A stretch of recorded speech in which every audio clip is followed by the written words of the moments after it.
This is In the Loop. I'm Christian Bryant. If you got special abilities because of the alignment of Jupiter and Saturn, I ask that you please put those on low power mode for the duration of the show. I, along with Charles Xavier, thank you. Here's what we got for y'all. 'Tis the season for an expanded lockdown. The UK is under new restrictions because of a mutated variant of the coronavirus. We'll tell you how Londoners are coping during this holiday season. Plus, black voters held down Joe Biden during the 2020 election. We'll take a look at what issues motivated those voters and how Biden plans to address those issues early in his term. But first, here's what you need to know right now. On the brink of a deal, finally, leaders in Congress say they plan to pass an economic relief deal this week, and that even though it hasn't happened, they are really close. Here's a breakdown of what we do know about this potential deal. A stimulus check for almost every American citizen, with people making less than $75,000 a year getting the full amount of $600. That's half the max payment included in the last round of checks. Also included enhanced unemployment benefits of $300 a week until mid-March of next year, and the reopening of the Paycheck Protection Program with specific designations for small businesses and minority-owned businesses. $15 billion was also carved out for live venues and movie theaters, which have been in desperate need. The deal does not include any direct aid to state and local governments, but a big chunk of money will be going to states to help with vaccine distribution. Walgreens and CVS are stepping up to help with a mass vaccination effort this week. The program is in partnership with the federal government to try and get roughly 7 million people vaccinated in more than 70,000 long-term care facilities. Older people in nursing homes have accounted for a disproportionate number of deaths in the pandemic. Today, the first doses of Moderna's vaccine were given to some nursing home residents and healthcare workers across the country, which means the US now has 2 vaccines in circulation. On Sunday, a panel advising the Centers for Disease Control agreed on the recommendation for the next group of people to receive the vaccine. It includes people aged 75 and older, along with about 30 million frontline essential workers like emergency responders, teachers, and grocery store employees. You might have seen the headline and felt a bit of panic. There's a COVID-19 variant causing concern in the United Kingdom. But before completely freaking out, let's dig into some of the facts and some details that make that headline sound a bit less scary. This is what we know. The variant that's being discussed was first identified in September, so it's not something that just arose in the last week. It has become of concern because it is becoming the dominant variant in the UK. There's been some talk that this strain is more contagious, but you know how the scientific method goes. Researchers say since this strain is becoming the dominant variant in the UK, it's logical to think that it's more transmissible. But with so many factors at play, researchers say there's still a lot of work to be done to prove that. It is a double issue. One may be a variant that is more infectious, I accept that, maybe, and the other one is human behaviors as well, which have led to the rise in number of cases. It's also worth noting that researchers have already found thousands of small modifications in the COVID-19 strain as it's moved around the world. Virologists actually expect variants when you're talking about such a widespread virus, and experts say the vaccines currently being rolled out work just as well despite these variations.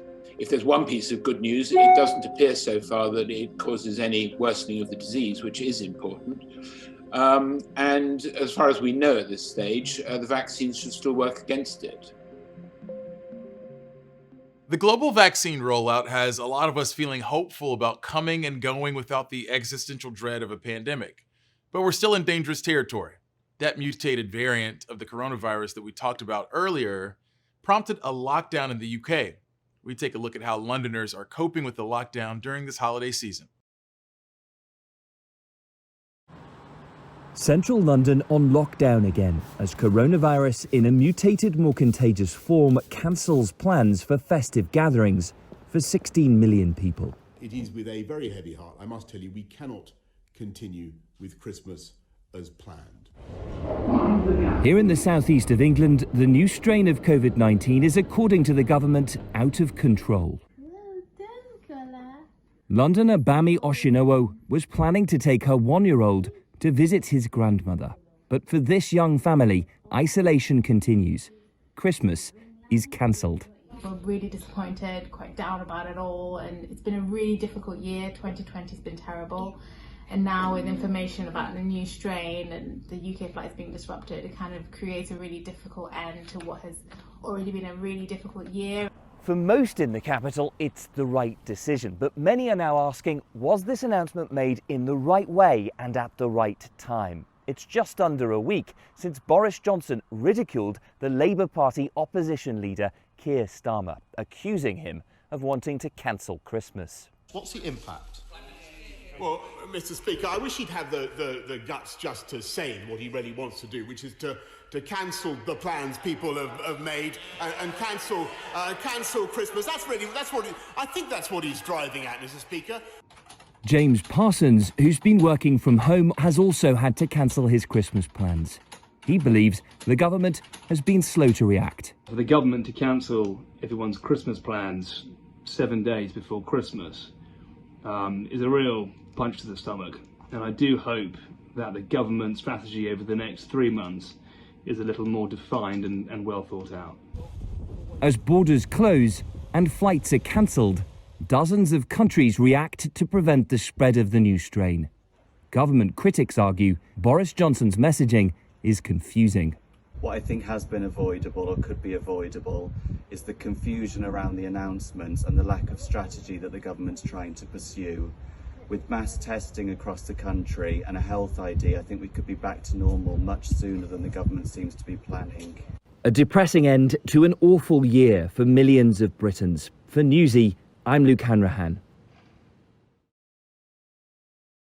If you haven't gotten all of your gifts yet, I suggest sending a personalized greeting card. It should probably start with something like, "See, what had happened was..."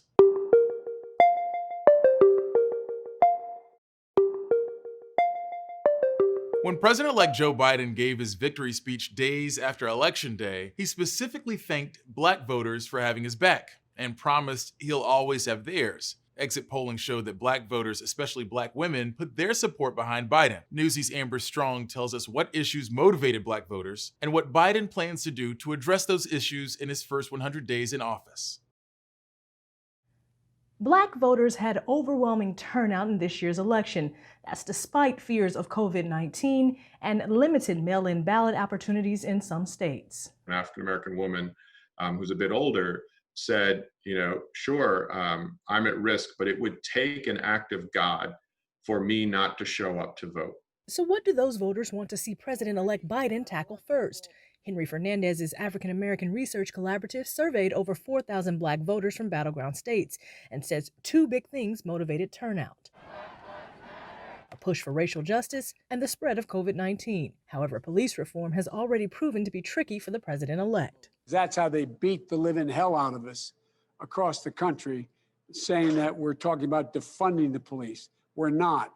We're talking about holding them accountable. Biden's leaked dismissal of the slogan "defund the police" led to backlash from some progressives, though he may be in sync with Black voters about the terminology. 2/3 of African Americans do not want cuts to their local police department. But Fernandez says when the question is reworded, they overwhelmingly supported relocating money to social workers and youth programs. While racial injustice ranks high, COVID-19 was the leading concern. Across the board, African Americans are some of the most impacted in terms of job loss of hours, knowing people who are sick, having gotten sick themselves. National Black Justice Coalition Executive Director David John says the pandemic has illuminated the inequalities in the Black community and further impacted Blacks who are LGBTQ. A study from NPR, the Robert Wood Johnson Foundation, and Harvard shows 54% of Blacks who are LGBTQ were unable to get or delayed getting medical help during the pandemic. But Johns, an Obama administration alum, says there are certain things Biden can do in his first 100 days. The communities that have significant concentrations of poor people,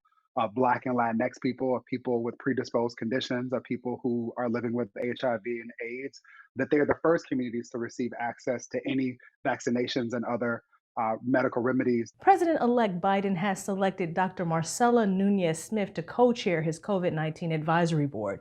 Nunez-Smith has dedicated her career to addressing health disparities. Amber Strong, Newsy, Northern Virginia. No office holiday party this year, obviously, so I'm going to take a few moments to figure out how I can be twice as embarrassing for the next one.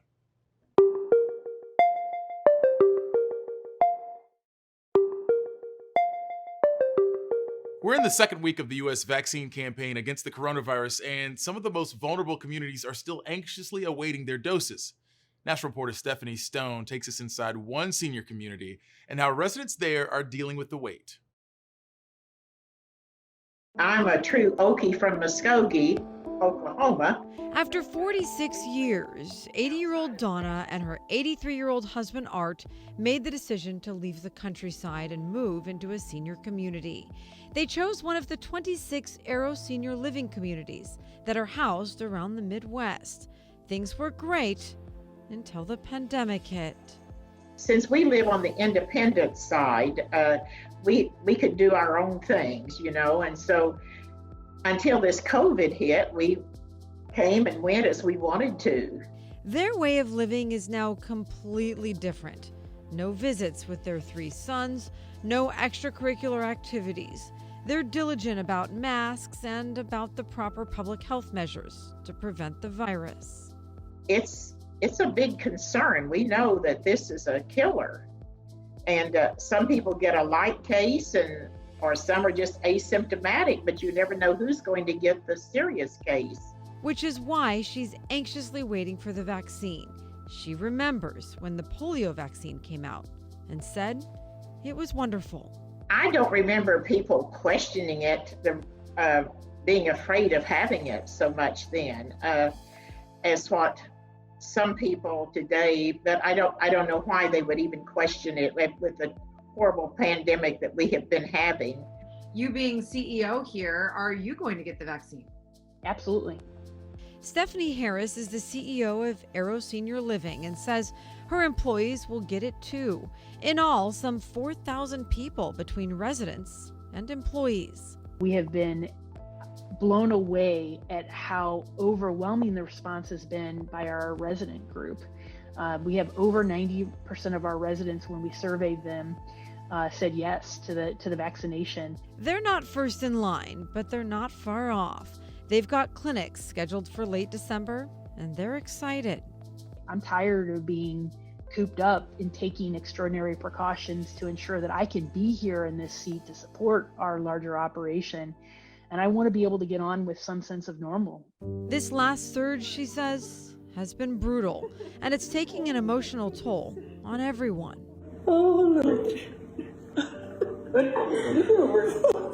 Holiday gatherings have been canceled, important events missed, during a time when grandparents should be soaking up the grandkids. It's caused Arrow Senior Living to take extraordinary precautions, things like mask detection technology to determine whether face coverings are being utilized. There's not one community in their network that hasn't been touched by COVID. This is going to be a strange Christmas, but we're accepting it. We have 3 sons, but they're all going to be doing their thing because they didn't feel like it was safe to travel and to here. And so we'll be having Christmas here. I'm Stephanie Stone, reporting. The pandemic has been relentless in its negative effect on restaurants this year. According to a National Restaurant Association survey, 110,000 establishments have shut down long-term or closed for good. Those that are still open have had to adapt to survive. National reporter Dan Grossman tells us about one business that went with the not-so-financially savvy move, deciding to stay open to focus on employee morale. Like any picture-perfect love story, Matt Chaucer and Ashley Feast Chaucer share interests, bonds, and a propensity to forget when exactly they met. We've been married for 2 years, like 2.5 years. Yeah. And like 10 years, maybe? Yeah, it's so terrible. I don't, yeah. It's all right. You guys deal with food, not numbers. It was 10 years ago. At an upscale restaurant in Chicago, Matt was a chef, Ashley a hostess, and like the kitchen in which they shared so many hours, a flame erupted and a partnership was born in more than one way. We know when we need to be professional toward each other, and we also know that that's Chef Matt talking to me, not my husband Matt talking to me. So how does this relate to the pandemic? Well, it's all led to their greatest strengths, their communication, their passion for their employees, and how it's allowed the Chaucer's restaurant Pesh to survive one of the biggest challenges their partnership has faced yet in a town not known for this type of dining. In Chicago, you were in a kitchen with 25 other cooks, and everybody had one specific task. Where all of a sudden you walk into this environment, you're like, I don't know how this is all going to get done. And then you look around and everybody's just willing to jump in and dive in. When the pandemic hit, Pesh was like any other restaurant trying to make ends meet. Most employees were let go, budgets were cut, but then Matt started drawing from previous jobs. Ones where the menus were simplified, one dish instead of 5, and the contents of that dish had a practical purpose. You're going to fight a very hard fight. So that was one thing that was really important to us, is making sure that we were producing food that was not only delicious, but it was going to help boost your immune system. The moves allowed Matt to consolidate what was happening, cut costs, and keep morale high among his remaining employees. After all, that was their MO from the start. We're going to take our best shot at this, and everybody's invested so much in us. We want to make sure that we're investing in them as well. What's happening now might not be picture perfect, but it hasn't changed a thing about who they are as people or partners. Was that Chef Matt or husband Matt? Oh, that's husband. that's husband. I'm Dan Grossman reporting. If you haven't done so already, feel free to holler at us on Twitter. Somehow, I didn't make Fortune's 40 under 40 list, so feel free to send your future nominations or just loose compliments to me using the hashtag Newsy in the Loop.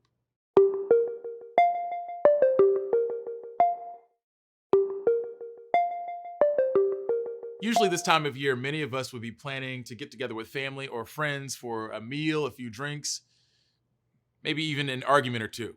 But as we've said before, gatherings during this pandemic don't come without risk, even small ones. So just how risky is it to have a small holiday gathering?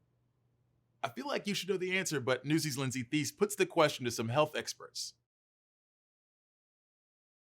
As the holiday season begins, you might be wondering about the risks of getting sick with COVID-19 as you make plans to celebrate. We asked the experts, what's the risk of having a small holiday gathering or New Year's Eve party with 10 people or less? Their take, even a small gathering is high risk. Unfortunately, although we think these small groups of less than 10 seem to be very low risk, the risk goes up once we're inside, especially with colder weather, and we have absolutely seen outbreaks amongst small groups of family for birthday parties or other events already. So again, this is something we have to weigh how much we want to spend time together against the risk of what happens if someone shows up with COVID and the rest of the people there get exposed. Even over the summer, when we did have the ability to have small gatherings, we did them outside. Now, that same 10 gathering today, indoors, plus the higher incidence, makes that just way, way riskier than it was 2 months ago. Virtual gatherings are your best, most effective, safest solution. As we know, you can't get COVID over the computer. For more information on what is low, medium, or high risk, visit newsy.com/what's the risk. While the number of infections and deaths from COVID-19 have been a pretty prominent part of our reporting, most people who contract the virus won't succumb to it. The majority of people will recover, but that doesn't mean their fight with the virus is over. As national reporter Elizabeth Ruiz explains, a small percentage of people who contracted the virus and recovered early on are still experiencing symptoms. Hi, I am Shayna Zwieback. I was diagnosed with COVID-19 initially this past March and still have symptoms. Shayna Zwieback is living with post-acute COVID syndrome. People in her situation have also been referred to as long haulers. What we're finding is that there is a small percentage of those who have experienced acute COVID who have persistent symptoms that are similar to their acute illness or different. Dr. Dana McCarthy has been studying post-acute COVID syndrome at Mount Sinai Health System. The individuals who are suffering this fall in between the ages of 20 to 40, mostly on average, and they were individuals who did not require hospitalization during the acute illness. Shayna has been dealing with symptoms for 9 months. She says the worst of it was in March and April. Then May, I was still sick, but not bedridden. And then June, July, I started actually feeling like I was on the other side of things. But then when August came, the old symptoms were back with a new slew of symptoms that I hadn't experienced before. So the ones that came about in that second wave of COVID's effects for me were the brain fog that everyone is talking about, which for me was really heavily memory loss. Before COVID, Shayna was very active. She says she would commute 5 miles to work in Manhattan every day. But ever since getting the virus, she's been dealing with extreme fatigue. It's hard when a walk down the block is like running a marathon for you. Actually, COVID has brought on a whole slew of new problems for her. I was diagnosed with POTS a couple of months ago, which is a cardiac disorder where my heart rate isn't regulating my blood flow. So my heart rate is so high when I stand up or walk or even roll over in bed when I'm sleeping that the blood isn't making its way to my brain fast enough, which causes things like dizziness, heart racing, nausea, a lot of the brain fog. According to Dr. McCarthy, the best thing for these long haulers is sleep. She says about 10% of people who catch COVID develop the syndrome. Percent-wise, right, that's small, but if you think about how many people are now affected with COVID in this country, that's actually a huge number. Dr. McCarthy says so much research is still needed to understand the full impact of post-acute COVID syndrome, but there's an understanding that the syndrome could be a result of a revved-up immune system. Nonetheless, Dr. McCarthy says some people have recovered about 95%, and there's hope they will fully recover. I'm confident that the amazing work that all these doctors and nurses are putting into this will get me back to where I was, but I'm also trying to keep realistic expectations about it and just understand that normal for a long time might look different to me. In the meantime, both Shayna and Dr. McCarthy agree people need to continue wearing masks. You don't want to be one of these patients. It's just not fun. So to young patients everywhere who think who still think that this is a illness that only affects older people, that is absolutely not the truth. I'm Elizabeth Ruiz reporting. That's it for us, gang. As always, thanks for watching. We'll be back for more In the Loop tomorrow, same time, same place. Top stories from Newsy are headed your way right now.